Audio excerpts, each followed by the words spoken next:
Hi, this is Silverpaw Reads, and I'm bringing you another chapter of Murder on Green Hill Island. Remember, down below you can always find a link to the story, so if you want to read along or read it yourself, you can. And also, don't forget to like the video, leave a comment down below, subscribe if you haven't already, and share the video around with friends that might want to listen to some cool fanfiction. Anyways, let's get started with Chapter 4. Gold stood up from her chair, stretching her sore limbs before waltzing off to the bathroom nonchalantly. Gold? Sonic called after her, confused. We're in the middle of a show. Calm down. We have a 3-minute break for commercial. You'll be famous again after this show, so just cool your jets. You can go to the toilet if you want to. Just be back before 6:25. She waved his comment away as she closed the bathroom door behind her. Sonic looked around, watching the stagehands chatting quietly to one another, all absent-mindedly going about their daily business like the show wasn't even being aired live. Sonic decided to quickly answer to Nature's call while he had time. Shortly after finishing his business, he walked over to the sink and began to wash his hands when he noticed the time on his wristwatch. "Oh no, Gold's gonna kill me!" he screamed, frantically plunging his hands under the running water that cascaded from the faucet before darting out of the bathroom back into the interview room. 3, 2... The cameraman finished as Sonic jumped into his chair just as the porcupine behind the camera pointed at the two. Gold went about her normal business, professionally welcoming back the eager audience to the show and reminding viewers who had just tuned in to who her guest was this week. However, Sonic noticed out of the corner of his eye the passive-aggressive look that she was shooting his way that had an air of warning surrounding it that told Sonic he got lucky, but he better not be late again. "So, Mr. Hedgehog, you had just revealed that Shadow told your group of friends his relationship with Mrs. Rabbit. How did they all take it?" Gold turned to Sonic, addressing him directly. "Not very well," Sonic began again. "What did you say?" Amy asked with her mouth ajar. "You all heard me. I said that I was in love with Cream," Shadow admitted again, scanning the astonished faces of all of his friends who glanced at him with a bewildered look on each of their faces. There was a silence that filled the air before Silver piped up. "Well, this is all fine, but I need to go take a leak, so I'll be right back." Before Blaze or any of the other island inhabitants could speak up, Silver had wandered off past the tree line and deep into the woods. "Still," Sonic shook his head and regained his senses, "that doesn't mean you didn't kill her. If anything, that gives you a motive." "What's that supposed to mean?" Shadow hissed through his clenched teeth, fist at the ready to swing at the cocky hedgehog as rage ensued through Shadow. "I'm just saying that, what if she didn't like you back? Maybe you tried so hard to be with her, but she refused and love blinded you. Maybe you tried one last time in the mansion, but she said no and you lost your temper?" Sonic pushed Shadow to his limits. The anger and pain he felt ever since he discovered the mutilated body of Cream was enough to destroy any form of common sense that he had left. Shadow yelled angrily, sending a fist deep into Sonic's stomach. "Shadow, stop!" Amy yelled, jumping at the hedgehog and knocking him to the ground in defense of Sonic, who had stumbled back, clenching his stomach in pain as bile threatened to escape his mouth. "Detain him," Scourge griped, rushing over to take his arms with the help of Fiona. Tails and Blaze rushed to Sonic's side to make sure he was okay, while Shadow was getting tied down by Amy, Scourge, and Fiona, whilst Rouge and Mina sat back to watch. In the struggle, Shadow thrashed and writhed against his friends, who tried their hardest to keep him under control, when a small locket fell out of his gray tracksuit and bounced along the floor until it skidded to a halt in the dirt. "What's this?" Rouge asked, walking over to pick up the fallen object. "Don't you dare touch that! Don't any of you touch that!" Shadow warned, his voice full of sudden malice. Rouge slowly brushed the dirt off of the locket and saw the small engraving at the bottom, which had HS plus CR. Rouge couldn't help herself. She slowly opened it to reveal a small picture of Cream inside, beaming a heart-melting smile at the camera. Shadow," Rouge began, looking at the hedgehog with newfound admiration. "This is beautiful." "What is it?" Fiona asked, noticing the silver sheen on the locket. Her keen eyes were always drawn to those precious objects that could have further value to them. Rouge handed the locket around so that the whole group caught a glimpse of the romantic engraving and picture hidden within. Shadow was slowly filling up with anger, the rage flooding inside of him until he was about to burst. Suddenly, before Shadow erupted with embarrassment and anger that was welling around inside of him, Silver came storming out of the forest, hands flailing in the air and a look of extreme terror, shock on his face. He choked out, unable to create a coherent sentence. "Out with it," Scourge scowled, still holding a tight grip on Shadow, whose focus was momentarily taken off the locket that Mina now held in her hands. "It's Sally!" he choked out, bending over and placing his hands on his knees as he greedily gulped up large quantities of oxygen to satiate his burning lungs. "What about her?" Sonic inquired, a feeling of dream forming in the pit of his stomach. "Her body... through the forest..." Silver breathed heavily, but before he could finish his sentence, Sonic had taken off, a cloud of dust left in his wake.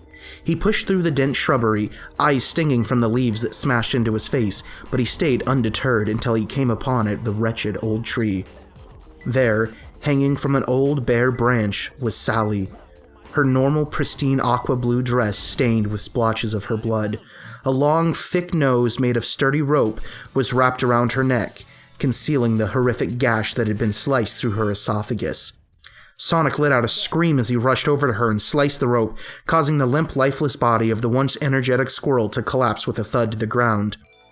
"Sally," Sonic sniffed. "Who could have done this to you?" Sonic looked down at the deceased squirrel, shutting her eyelids to stop the impending tears that threatened to break through as he leaned down and placed a soft, swift kiss on her lips. He couldn't control his emotions anymore. He jumped up, anger, loss, depression, rage, all controlling his muscles as he sprinted back through the forest and sprinted around the island. He passed through the mansion on his detour before he broke into a clearing and dived at Shadow, knocking the surprised hedgehog to the ground. Sonic reached out to his neck, brandishing a knife that he had snatched from the kitchen of the mansion. "Whoa, whoa, whoa! What the hell are you doing, Sonic?" Shadow spluttered, not taking his eyes off the threatening blade that was pushed up against his neck. "You killed Sally!" Sonic screamed, pressing the sharp edge against Shadow's neck, causing a small stream of blood to trickle down his black fur to stain his baggy shirt. "Sonic, get off of him!"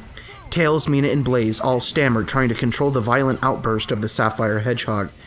"Heh, I always knew he was a bit unstable. Nobody's that happy all the time," Fiona scoffed, lapping up each minute of turmoil between the group of friends. Sonic yelled more profanities at Shadow, who took a few moments to shake himself out of the shocked state that he had found himself in to defend himself against the verbal onslaught. "I didn't kill shit, Faker. If anybody, it was probably Silver. He had plenty of time to go kill her and hide the body until we all got back here. Then he went over to string up the body when he went to go pee to frame me," Shadow accused Silver, pointing his finger at the hedgehog. "Why would he do all that?" Blaze stood between the two hedgehogs, a wave of sudden emotion flaring up inside her, causing her to defend her friend. "To frame me," Shadow offered a solution which suited himself. But Blaze was cut off when Shadow continued to talk. "And anyway, how could I have killed Sally if I was supposedly off killing Knuckles at the same time? I was with Tails, Amy, and Knuckles up until the mansion when Sonic found me. He never left my side the whole time.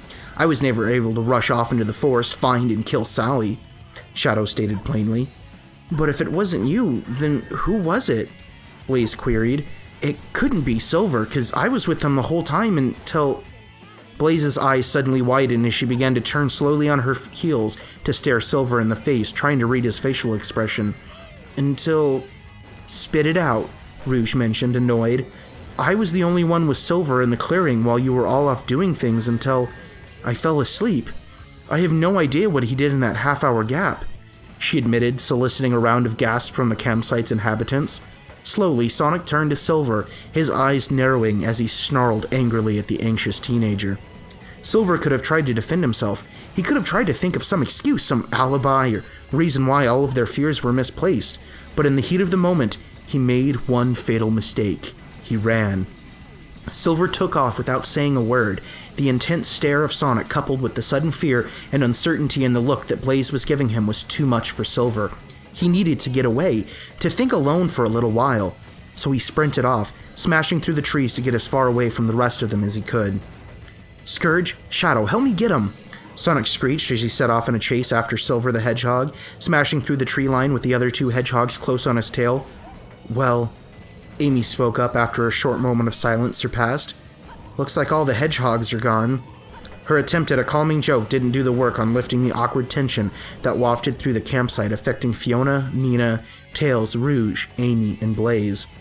After a few moments, Rouge decided to speak up, getting fed up with waiting around. "While the real men," she started, glaring at Tails half-jokingly as she said the hurtful words. She continued, "are getting that murderer, I'm gonna go have a shower and get all this disgusting mud off my body. Thanks for nothing, skank. She shot another insult towards the grinning vixen who laughed at her misfortune, thinking back to when she sent the bat falling into the muddy pile. Served you right, she scoffed as she turned her head. It's not safe with Silver on the loose, Tails piped up. I'll accompany you to the showers and stand guard. Tails finished, puffing up his chest and placing a fist on his chest to imitate a buff man. Rouge's response was not what he was expecting. No offense, but I'd rather Little Miss Perfect over here guard me than you. I'd probably be safer, hun. She giggled, pointing to Mina in the process of her taunt. Tails skulked angrily, walking over to the sit-down loudly on the stump, crossing his hands over his chest. Well, just in case, we should probably accompany you, Amy decided, grabbing Blaze's wrist, and it will get your mind off all this Silver nonsense. Amy tried to cheer up the cat to little success. Tails watched the three girls walk off in search of the ground floor showers of the mansion, seething with anger and regret as his eyes darted between the bat and the cat. Why is she so sad about Silver? Is there something going on between them? His mind asked. Tails tried to swat the thoughts out of his brain, but his insecure tendencies wouldn't let the thought escape. You thinking about Blaze and Silver? Mina asked, walking up to Tails and placing a sympathetic hand on his shoulder. He nodded solemnly in reply, not making eye contact with her. You know, I'm always here for you if you'd like to talk about it. Tails looked up, noticing the sincere and sympathetic smile that she flashed him. Tails began to get swept up by Mina's natural charm and charisma, but a snarky snort from Fiona brought him back to his senses in an instant. Thanks, Mina, but maybe when we're alone, he muttered, glancing at Fiona through his peripheral vision. She just looked his way, a small smirk crossing her face, and her eyes tilting backwards slightly as she stared at him, knowing he was looking her way. Tails sulked a little, trying to show little emotion at all, but managed to stifle a giggle out of a certain fox who was enjoying tormenting the fragile fox. Meanwhile, Mina decided to better take her time by making her appearance look slightly better after her adventure through the forest with Rouge and Sally. Mina reached into her pocket and pulled out a small little pink capsule and opened the top. It was a screw-off, which revealed a small brush that was stuck to the lid upon being opened. She dunked the brush into some glittering pink liquid until all the bristles were absorbed in the ink before neatly and precisely applying it to her nails in forward brush strokes. Tails watched Mina at work for a bit, fidgeting with his hands and twiddling his thumbs. He felt annoyed being useless and didn't like being brushed off like he was a weak little nobody by Rouge and the rest of the girls. He wanted to prove them wrong. He wanted to do something constructive while they waited for Silver to be captured and the girls to return from the showers. Tails stood up, stretched out his limbs, and walked off into the forest. Not moments later, he returned carrying a bundle of sticks which he haphazardly threw to the ground, causing a small cloud of dust to billow around the pile. "What are you up to now, kid?" Fiona asked, genuinely confused by Tails. "Well, if you must know," he stated, slightly annoyed, "I'm constructing a makeshift cage that we can store Silver in when he's apprehended by Sonic, Shadow, and Scourge," Tails concluded, not glancing up at Fiona. "That's actually not a bad idea. Nice thinking, Squirt." Fiona complimented him before walking up, snapping a vine off the nearby tree, and returning to kneel next to him. Tails' eyes widened as he turned to stare at the fox. She gave him a conniving smile and returned before she began to tie the foundation of the logs with the makeshift rope that she had retrieved. "Looks like you two have a handle on things," Mina commented before adding another coat to her nails. Fiona and Tails looked at each other before they both sighed and rolled their eyes simultaneously. Did she just smile at me? Tails thought to himself, genuinely surprised that Fiona was showing him an actual emotion for the first time since he met her. The last time he thought that she was showing general emotions, she slapped him clear across the field when he was begging her to be good. The time ticked on as Tails and Fiona busied themselves with the construction of the cage, trading the vine and logs until they had the beginnings of the foundation laid out. They even began to initiate some small talk, which was rare for both Tails and Fiona to ever do, especially together. They seemed to actually be having a sincere conversation. "So, Fleabag, what's up with you and Kitty Cat?" Fiona asked, snorting when she saw his muzzle grow crimson. What do you mean?" Tails stammered, only fueling Fiona's chuckles. "Calm down, kid. I was just asking if you two were romantically involved," she reiterated. Tails looked at her for a bit, studying her facial features and eyes to be sure if she was genuine or just trying to find some dirt that she could use later to embarrass him. After sensing no ill intent, although he had been wrong before, he decided to open up to Fiona and let his guard down. Chaos knows that Tails needed some form of normality at that point. Well, I do like her, and I plan to ask her out after this all went down. I don't know what to do, he admitted, looking down at his shoes in sadness. He flinched, jolting when he felt Fiona's hand on his back. She snapped it back as quick as she put it there, mentally scolding herself for coming on too strong too quickly. Look, don't give up. You have some charm to you, even though I hate to admit it. Any girl would be lucky to have you, Tails. She smiled. Tails couldn't help his mouth from physically dropping. She'd never called him Tails before, let alone be kind to him. Well, she suddenly said after realizing the awkwardness that she left on the two, this cage isn't going to finish itself. Let's go get more wood. She hurried off into the forest to gather more long, skinny logs, leaving Tails to watch the place where she once stood. Come on, Casanova, you can't let her be the only one getting logs, Mina commented, suddenly pulling Tails out of his trance. You mean you heard all that? Tails asked, dumbfounded and slightly embarrassed. Mina just nodded, giggling to herself as she watched Tails rush off into the forest to escape Mina's tormenting eyes. Push, he'd be lucky to have me, Mina said aloud to herself before lying down for a quick beauty nap. Amy and Blaze took the lead, peering in through the main doors, heads on a swivel to see if they could detect any movement in the mansion. After they determined that the coast was clear, Rouge pushed past them, knocking the girls to the floor, and hastened over to the bathroom. Ouch, you don't have to be so forceful, Amy whined, rubbing her sore arm as Blaze helped her back up. We're only trying to help, Blaze confirmed, nodding her head. Yeah, well, you can help by keeping lookout, alright, girls? Rouge waved them over as she entered the pristine, white-tiled bathroom and closed the door. Blaze and Amy let out audible sighs as they crossed the living room and took guard by the bathroom. Rouge, disgusted at herself for letting this gross mud coat her perfect body, slipped out of her clothes and turned on the water, holding a hand under the cascading water until the temperature was right. She groaned in pleasure as she stepped under the torrent of water, letting the warming water soak her and wash the mud stains off. She sounds like she's having a good time in there, Blaze snickered. Do you think that's the noise she makes when she orgasms? Amy chuckled. I can hear you, Rouge yelled angrily. Both girls had to cover their mouths in order to stifle their uncomfortable giggles. Don't make me come out here, Rouge warned, only enticing more laughs from the girls. Suddenly, Blaze felt something move its way up to her throat and her hand trying to stifle her laughs and was now being used to stop the vomit that threatened to exit her body. She made an audible heaving sound and Amy rushed over to her asking what was wrong. I think, she began, struggling to talk whilst holding back the bile. Something I ate doesn't agree with me. There is another bathroom just up the stairs, Amy replied, pointing to the second story. Without a second to spare, Blaze hightailed it up the stairs and rushed into the bathroom, letting all the vomit explode from her mouth into the formerly spotless toilet bowl. Is Little Miss Perfect trying to lose weight out there? Rouge spoke, amused. I always guessed she was bulimic. Shut up, Rouge, Amy sighed exasperately, placing her thumb and forefinger on the bridge of her nose in annoyance. Rouge simply smiled to herself, and she reached for the shampoo and soap. She lathered herself, causing her to have a steady her footing from the slippery surface on the shower floor. That's when Rouge heard quiet talking coming from outside the door. She could just pick up a few greetings from Amy when she suddenly heard something that caused her blood to go cold. Ah! She heard Amy scream, but it was suddenly muffled by something or someone.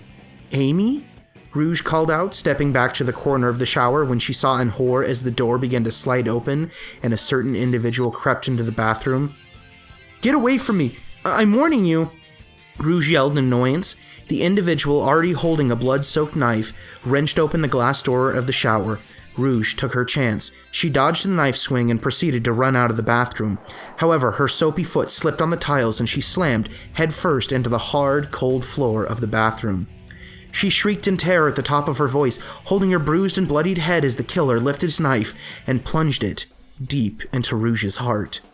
As quickly as they arrived, the individual slipped back out of the bathroom and ran off, leaving the deceased body of Rouge lying naked on the bathroom floor, a deep pool of blood staining the magenta carpet, mixing with the running water of the shower. What was that? Tails yelled as he pushed through the branches and bushes and crashed back into the campsite at around the same time that Fiona did as well.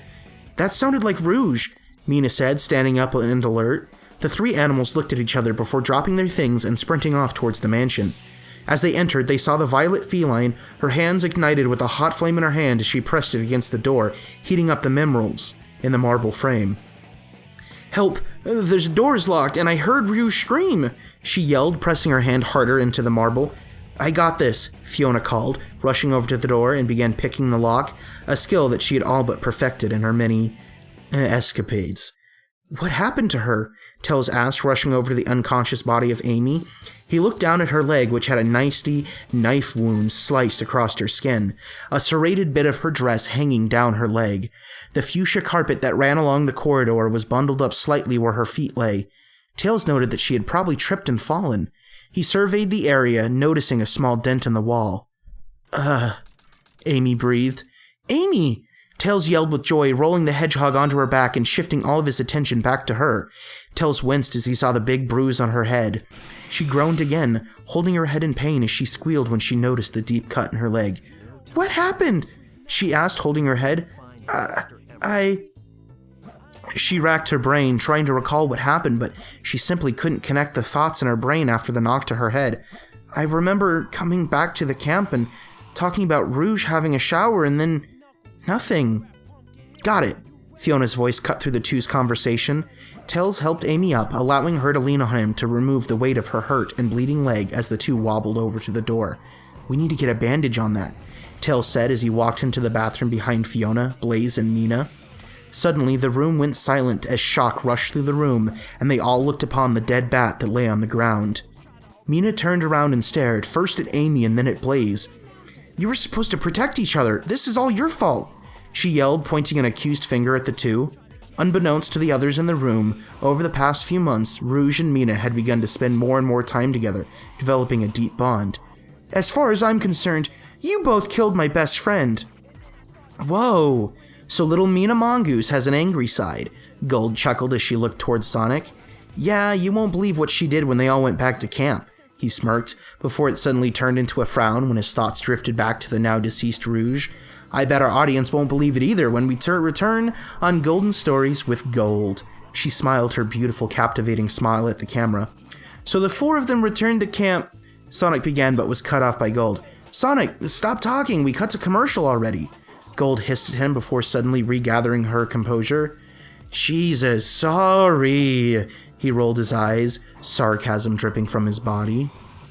Alright, yet another intense chapter, and we'll see you next time for Chapter 5. Thanks for watching, have a good one.